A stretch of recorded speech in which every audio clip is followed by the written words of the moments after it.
New to the One Piece card game, or just unsure what deck to play? Well, in any case, this video is for you. I've sorted through all 100 leaders to break down the game's current meta and popular decks, what's best for new players, and some interesting decks on the side. I'll cover a deck's general playstyle, price, and power level, as well as showing off a deck list to get you started. This is which One Piece deck is for you, post set 11, a Fist of Divine Speed.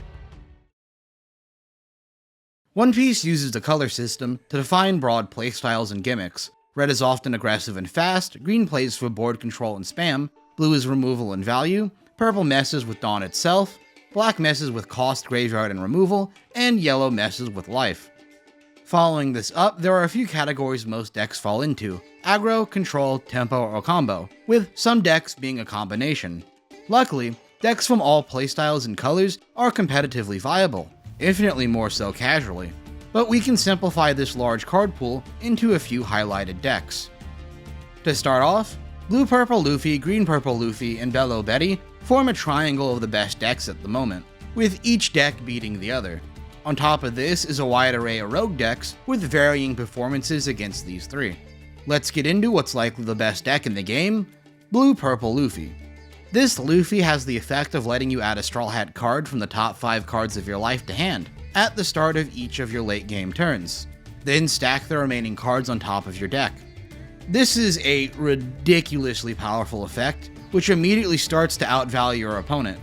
But it also has the effect of synergizing with stacking effects like Sanji for double unit drops, or much more commonly, just to turn your basic draw into a search of literally anything. It is truly an insane leader, and if the deck gets to late game, it tends to just blow out every other deck in the game. And to ensure it happens, it runs some of the most powerful protection events in the game like Gum Gum Giant, the best removal events in the game like Gum Gum Red Rock and Gravity Blade Raging Tiger, and finally the best blockers in the game like Nami, Sanji, and Katakuri. It is a control deck on the highest meta level, only losing to extreme aggro. Blue-Purple Luffy is also ridiculously expensive for a One Piece deck, running about $400 to $500, mostly from the needed options of Mr. 2, Sanji, a bunch of popular super rares, and the starter deck exclusive Straw Hat cards. It really does just require you to buy some of everything. It is also likely that this deck will see some hit to the ban list in future, probably Gum Gum Giant, but maybe more. That being said, I do still recommend this deck to any player looking for the best competitive experience right out of the gate. It is what it is for competitive. This deck also makes it to my list of new player recommendations, and very easy to immediately do well with. It's got a lower skill floor. Of course, with the caveat of the new player having money to throw around, or maybe they're a player jumping into competitive One Piece from another card game. For the rest of y'all, don't worry, I have cheaper options later. Green-Purple Luffy is an aggressive menace, being able to drop an absurd number of attacks at high power. This Luffy is able to use its Dawn to quickly flood the board or to push for game from relatively little. The gimmick is it has to do this while constantly using Dawn -2 as a cost to enable its leader effects and setup, keeping the entire deck low to the ground and forcing a player to set up their plays. Luckily, this deck has every powerful option to solve every option, like Sanji and Pudding, which solves Dawn management, Luffy Taro, which solves going wide, Secret Rush Luffy, which kills people from nowhere, and of course, the broken Gum Gum Giant defensive event, so you can survive when you definitely shouldn't.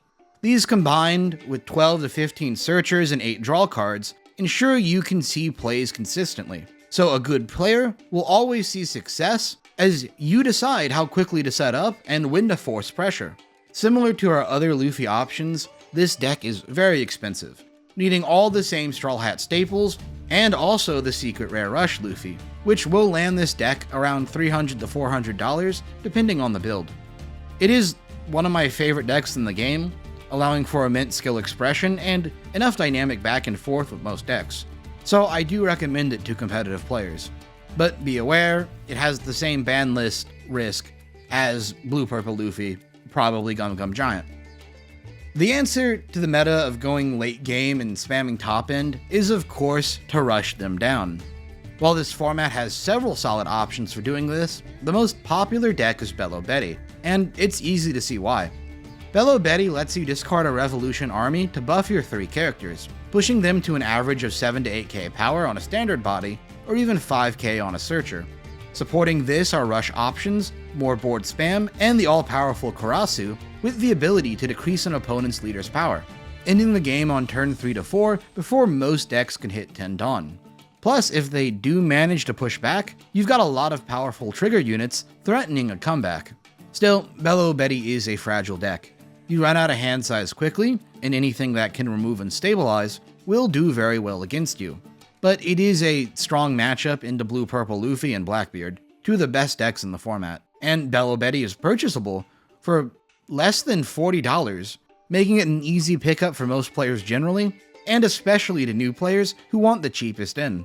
That being said, Bello Betty does take a bit of skill to make work. You have to be able to set up board and control your opponent's hand size properly. So if you're starting with Betty, I recommend checking out some guides, some of which I'll try to link in the description. Next up are our 6 popular rogue strategies. Any of these can win events and are likely going to get seen at tournaments in some capacity. As we can see from the large chart, there are a lot of rogue decks in the game that are viable at this moment. To make this video watchable, I've chosen 6 of what are the more popular options, and I will still cover a few more in the later sections of the video. First up is Shanks, a red tempo deck that opts to make an opponent consistently lose value from key interactions, then start dropping big rush units late game. You have a lot of removal from units like Lucky Rube and Beckman and Rayleigh, not to mention all the power manipulation making these hit harder.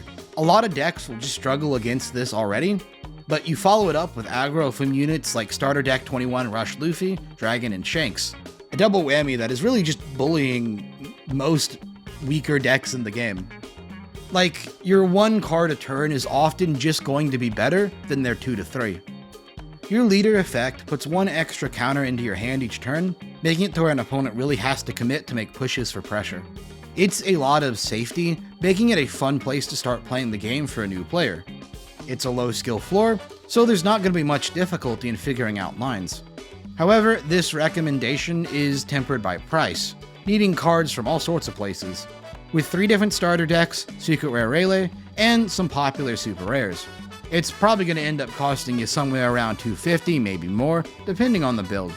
And I have been showing you the control build, and I think it's better overall, but there is a viable rush build. Zoro is the classic rush deck. Zoro gives all your units plus 1k, turning your bad chump units into actual swings, and your okay units into unguardable threats. Zoro is currently paired with the Animal Engine. These cards exist just to spam out more animals. Come With Us plays Tony Chopper, who plays a different Chopper, who plays yet another Chopper, who gives a Dawn to the leader. And suddenly, for only 1 open Dawn on turn 2, you have a full board of viable swings. Following this up is a variety of options like Kitten Killer, Luffy Rusher, and Dragon. It's very high numbers very efficiently. Of course, this has all the problems of every rush deck ever made. If you can't win early, you're almost certainly going to lose. And the Animal Engine is notoriously inconsistent, so you do need some luck on your side. That being said, Zoro is a fun classic aggro deck that I enjoy playing personally. Its average price is going to be around $150, and it is a worthwhile pickup that will be relevant in some shape or form until rotation, and then we'll just take the cards and put them in a different leader. Jewelry Bonnie is a green tempo stun deck. Their leader rests an opponent's character or leader once on the opponent's turn each turn, slowing down the game to be a bit more manageable. Bonnie, for its part, throws out strong but vulnerable units mid-game to try to set up for its massive late-game options, from Hody Jones' Rush to Captain Kidd's Stall, to Nine Shanks' ability to just take out any unit. If you make it to this point, you can easily control and win the game. Bonnie is in a bit of a weird spot after getting the new starter deck. It didn't really get any great support, it didn't get any reprints, and the core deck problems haven't gone away. It's still inconsistent, has no great way to win mid-game against removal, and really none of its pieces have much synergy.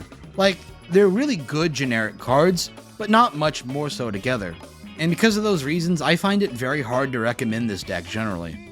Bonnie as a deck has required a good player to use its simple but powerful effects to steer an opponent into a winnable game state, hoping the deck doesn't fail you in the meantime. And that's still exactly where it is. Price-wise, it's a semi-expensive deck, being around $200 to $250, almost entirely from the required Cavendish, but hey, it does build into the future Zoro leader, so that's going for it. Marshall D. Teacher Blackbeard is a deck that turns off on-play effects, bringing whatever game he's in back into the Dark Ages. You're now playing a game of hand advantage, larger numbers and board control, but without most of the crazy effects that changed them directly. You've got a big beater, some removal events, and 4 million ways to search cards, all in the service of setting up a chain of gigantic Blackbeard 10-drops, which will win the game eventually. Blackbeard is a great deck that's very cheap depending on the build, and most of it is in a starter deck. But be aware, this deck does require a very solid grasp on fundamentals of One Piece, and matchup knowledge on every opponent in the game. The leader effect is a discard cost to turn on the anti-on-play effect, so you need to know which turn it's important to activate it on versus every deck in the game. This is why it's not super recommended for new players, plus the lack of on-play effects makes learning the rest of the game really weird. But I do recommend it to anyone else though. It can be built for less than $80 and it's worth learning. But fair warning, your locals might hate you. Despite 4 cards on the ban list, Rob Lucci has managed to power through on sheer spite and cheap removal. Lucci as a leader does 2 things. First, he fills your graveyard letting you set up cards like Rebecca and pay costs for Rob Lucci and Spandime. Second, Lucci gives -1 cost to an opponent's units, enabling cheap removal to be more efficient. This combined with cost decreases like Hina, Tempest Kick, and Kuzan let you turn cheap removal like Brook and Rob Lucci into a board wipe each and every turn. So you get lingering value that has to be answered by an opponent, and an opponent gets an empty board. It's a fair trade, right? It's why Rob Lucci is still a very strong deck if you know how to set up your combos correctly. It does take quite a few cards working together to do anything in this deck. Lucci does struggle against decks that get their value on play or decks that can set up faster than Lucci can remove, which gives you some interesting matchups. Lucci is semi-expensive at the moment, needing hard to get cards from Extra Booster 1 like Brook and sometimes Laboon, but also old secret rares like Kuzan and starter deck options like Uda. So expect the deck to cost around $250 to $300. I don't recommend Lucci unless you're a fan of the removal turbo graveyard combo playstyle. It's a pretty specific thing that I know a few people who play the deck still really love. Purple Luffy is one of the simplest of the Luffys. Your leader effect draws the top card of life to immediately ramp 1, which gets more crazy comboing with options like Mr. 2, Captain Kidd, or even just a Sangoro. You end up bringing late game options to the mid game, throwing out powerful bodies like Luffy Taro to go wide, or Secret Rare Luffy to go tall. If you call your shots right, any opponent will just get ran down. Plus, this deck has draw and value effects on literally half the cards, so it will cycle through options very well. While Purple Luffy is straightforward to play, it's very punishing if you get any calls wrong ever. The wrong top end will just kill you, and the consistency before you set up isn't great. Price-wise, Purple Luffy is also very expensive, needing Mr. 2, 2 starter decks, and other expensive options. Probably costing you around $300 to $400 all said and done. These reasons are why I don't recommend it to new players, although I think it is one of the most fun decks in the game to play. I've had it since the last starter deck, and it's been worth it. And it can always be changed into any of the other Luffy decks if you get bored. Now we get to the section of the deck profiles where I talk about my new player picks. These decks were chosen from 3 factors: affordability, ease of play and learning, and finally long-term value. Basically, will these decks be viable in the future? These decks don't have to be all 3, but each of these decks do excel in at least one category. 3 of these decks have already been covered in the meta and rogue sections, so let's get started on the new picks. Lim is a deck based entirely around the small archetype of Odyssey video game tie-in cards. This archetype is designed to be entirely 5 cost or less, and play around rested cards. This is because Lim's leader effect lets you tap 3 to play a 5 cost and then ramp a Dawn. But every character you play regardless enters in rested, so you lose out on a lot of generic techs, but you get an insanely fast series of big bodies to throw out an opponent. Units consisting of generic draw, removal, or just pure aggro. spam out enough, and most opponents will just lose. It's a very refined gimmick, and pretty solid overall. It's easy to pick up, and very cheap as well, likely being less than $20 depending on your build, which is why I recommend it to new players. It does have a few downsides though. First, it's a very straightforward deck that can get old quickly depending on how you are as a player. Second, it really benefits from opening a few early pieces, like the limbs. And third, due to how weird the Odyssey subtype is, it's likely to not get much support in future, which will make deck building iffy. Still, it's a very solid deck that's likely to not need much more, or at least will always be able to compete semi-well. Green-Yellow Yamato is a weird aggro tempo deck. Your leader has double strike, meaning you can always have some form of pressure, and the ability to end the game quickly. What's more is cards that give your leader banish, like the new Izo and the classic Nami. This either forces your opponent to play low cards in hand, or low cards in life. It's ridiculous early pressure. Second, Yamato Leader gives 2 Dawn to one of your characters once your opponent has taken a swing. It turns cheap units into hits, and synergizes with niche Dawn attach options, giving you a surprisingly competent mid-game. Late game, you can either spam out aggro units like Hody Jones and Momonosuke, or you can play a defensive build like Eustace Captain Kidd and pivot into a tempo deck. It's a big point of debate about how to handle this deck late game. Overall, Yamato is very solid, and it's buildable mostly from a starter deck and cheap upgrades. Less than $50 to $80 I'd say.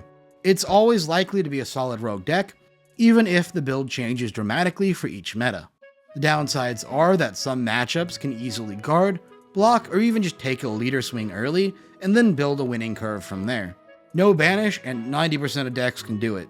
It is what it is, but a good player can leverage their options well, and plan around this happening. Blue Doflamingo is an aggro board spam deck that gets to play a warlord from the top deck each attack. Comboing this with several deck stacking options means you have a lot of consistency and the ability to find extremely powerful tools like Bounce Trafalgar Law, Boa Blocker, or any 2k counter. Really what this deck is good at is the ability to always swing 7k and throw out a body. While 3 to 4 units can be removed when they need to, the other 3 to 4 can't be, which will become more and more of a problem as life chips down. Supplementing this is of course Blue's amazing control options like Gravity Blade, Red Rock, and Charlotte Pudding. It's a massively powerful option that's also extremely cheap, needing only 2 starter decks and less than $20 in outside cards. The issues come from the rest of the meta just being faster and able to go wider better. Dolphy is unfortunately more like a mid-tempo aggro deck, so it's odd to find a niche when both Luffy's and Bello Betty exist. Still, it's a great starting point for new players, and a fun deck overall.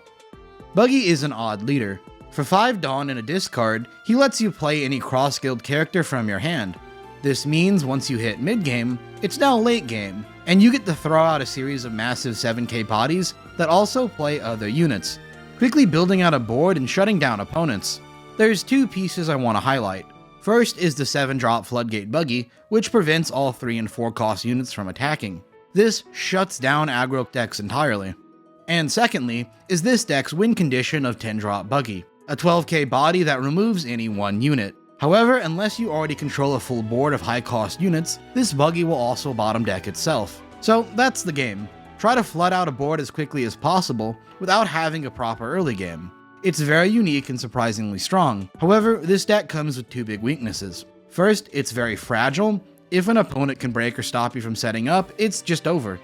Second, this deck is very dependent on hand advantage, so you have to play tight. Still, if you like the challenge of managing these things, it's an easy deck to recommend. Plus, Buggy is cheap, needing only 2 starter decks and very few cheap upgrades, making it a fun starting point for new players to pick up the game. A bit of an editor's note here. With the results as they are, I'd actually, in hindsight, move Buggy into popular rogue options. It was very hard to tell with just the starter deck cards, but it is what it is. It just kind of knocks out Zoro from the popularity pool with an auto win. Oh well. Lastly, here's a section of decks that I think are just really cool this format. They're either too difficult, too expensive, or just maybe not good enough to make any of the other categories. Still, I recommend them fully. A really interesting design on a leader is Purple Katakuri. He on attack and on defense lets you don -1 to check the top card of either deck and gain a +1k for that attack. This isn't great value-wise, but it makes up for it through giving the player almost perfect game state knowledge. Like, you'll get to know every card in the opponent's hand, and you should therefore know how to play around it. However, oftentimes, there's still very little you can do, so you just kinda end up being sad about how your opponent is going to hoe you in 3 turns. Wow, it's just like the anime. You do have a few things going for you though.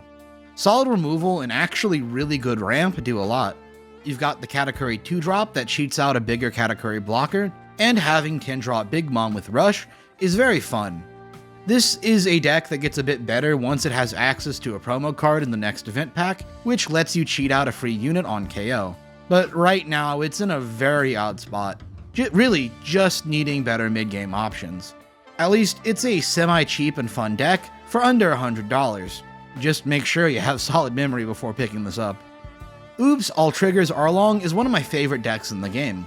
While there might be better ways to play this leader, I prefer to compose this deck entirely of triggers and gimmick an opponent to death. Arlong as leader lets you play a 4-cost or lower unit with trigger from your hand on attack. You can play defensively with Kikunojo, set up offensive options with Charlotte Cracker, or gain double strike on your first attack with 4-cost Buggy. It's legitimately really good. Plus, the new Fishman support means you have new trigger unit 2k counters, a new 7k Arlong that reduces its own cost, and stunning options if you want to play Cowardly. This deck always gets new support because every set has triggers, but now it has direct support, which is crazy. It's funny because you don't need to have defensive options, because if an opponent attacks you, they just die to free units. It's almost impossible to whiff a trigger. Now, Arlong can lose to removal, overly defensive decks, and lucky enough counter aggro. It is what it is. But if you pick up a deck and load more than 40 triggers into it, you know exactly what you're getting into. Technically, this is a budget deck as well. Kobe is a very unique leader, once again trying to make the worst color combination in the game work.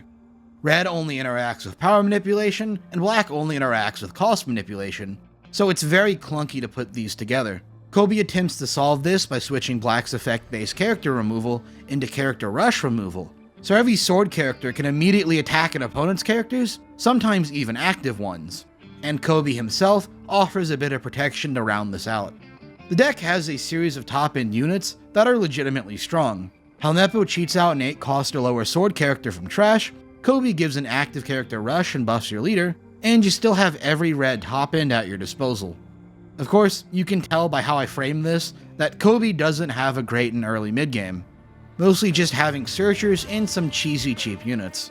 Later on, this deck does get a new promo that turns it into a 7k base leader, which is cool, but the problems this deck has are still there. Take it with those caveats, but I do recommend it as a unique and fun option. The deck is trying to innovate the game in a new direction, and it's really cool to try to build around this concept. It is a bit pricey for what it is, needing Navy staples and a new secret rare, but honestly, it's not that much because the deck is bad. It should go for less than 150, probably less than 80 to 100 if you wait. Kalgara is my favorite collection of bulk rares, masquerading as an aggro deck. Kalgara gets to take his top card of life to play an extra Shandian warrior from hand each turn.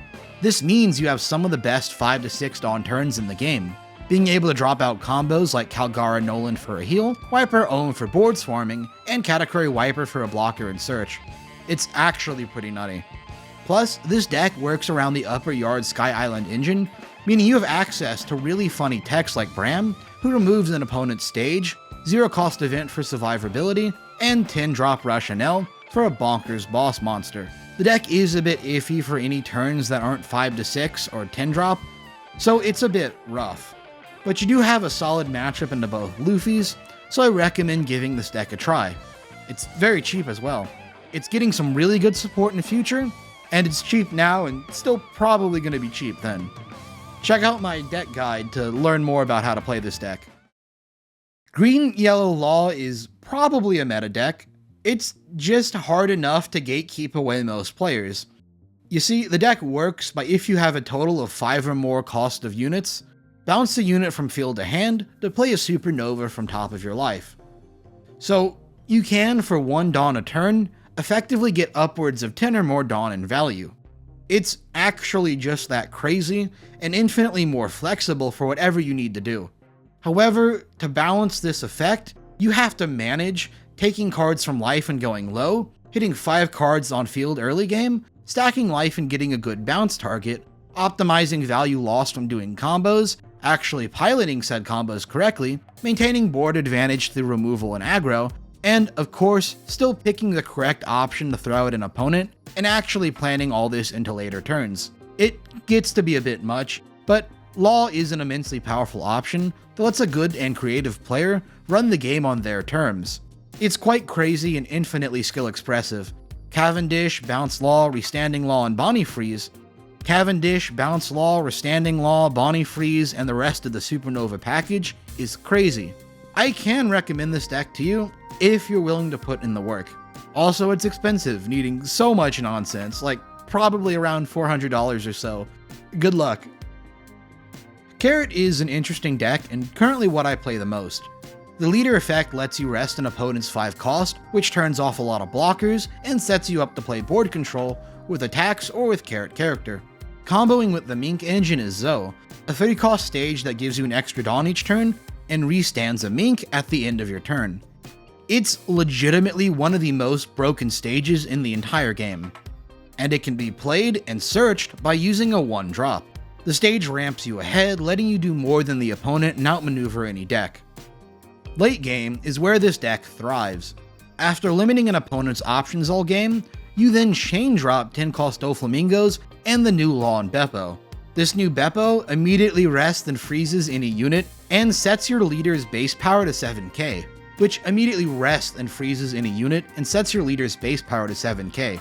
This shuts down any turn, even against powerful decks like Blue-Purple Luffy. Once you have enough top end out, you can either use Hody Jones or the Mink exclusive Sicilian to push for game.